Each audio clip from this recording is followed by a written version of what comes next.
Hello， 大家好，我是罗世杰医师。那今天很开心，再度邀请我的好朋友王成医师来现场。先请王医师再次自我介绍一下。嗨，大家好，我是王成医，我又来了，我是更新医院胸腔内科主任。今天很高兴又在这里跟大家见面。非常谢谢，非常感谢你支持。在之前的节目，其实我有请过刘才瑞医师来，他是就睡眠医学科的医师去跟大家聊这件事情。就胸腔内科的做法。临床上对于这种情况的病人，你们可能会怎么样处理？然后你会怎么这样做治疗？请王医师一直跟大家聊一下。是我跟大家介绍一下，从胸腔内科医师的观点来看，这样一个睡眠呼吸中止症，那我们会建议要做一个睡眠检查。那知道这样一个睡眠呼吸中止是周边型的还是中央型的？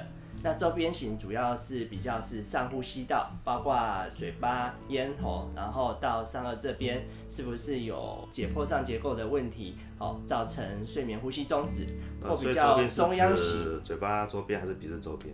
都包含在里面。整个上呼吸道。对。下一个是中枢型，是指中枢神经吗？对，比较中枢神经来的。那这一类病人可能比较有类似心衰竭的疾病，或有一些疾病，或有中风过或什么。虽然周边这里上呼吸道没问题，但是它也会有睡眠呼吸中止的问题。在临床上的时候，通常以你大部分病人来看，中枢型跟周边型的话，怎样的比例比较高？大部分还是周边型的。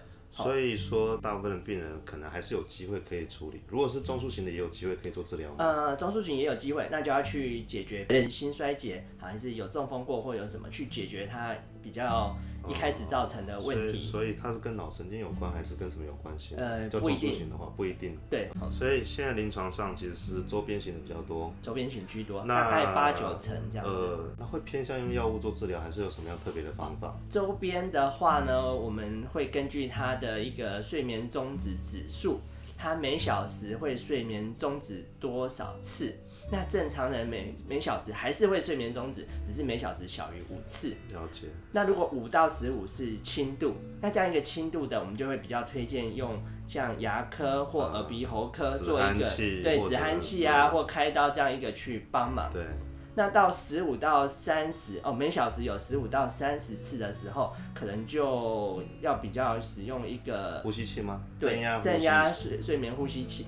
对，那晚上睡觉的时候可以戴这样子。那重度人有救的机会吗？那重度是大于30以上。那重度的话呢，先会建议他要戴那个呼吸器。那先求可以活下来。对，先帮助他先改善。那一面会鼓励他类似减重。对，减重这部分很重要。还有帮他去找他有没有什么原因，他有体重增加，还是类似他有皮中隔弯曲，还是说他有牙齿排列不正，然后可以帮他矫正的，一项一项帮他忙。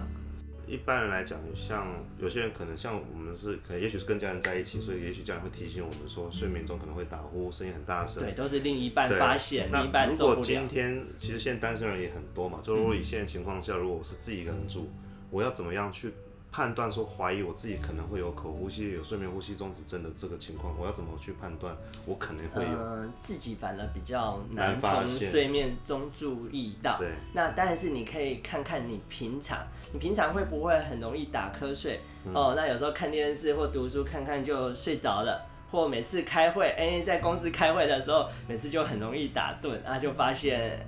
或者是说上课的时候不知不觉就也睡着了，或开车有时候开一开红绿灯十字路口停下来的时候，一停，结果人一恍惚也睡着了，这样子。了解，所以严重的睡眠呼吸中止症的话，可能在开车或者在工作中就会突然就是恍神的那种感觉。对，或者会直接睡着吗？有没有可能会直接睡着？也有可能哦。那平常也是睡眠，虽然睡很多，但觉得越睡越累。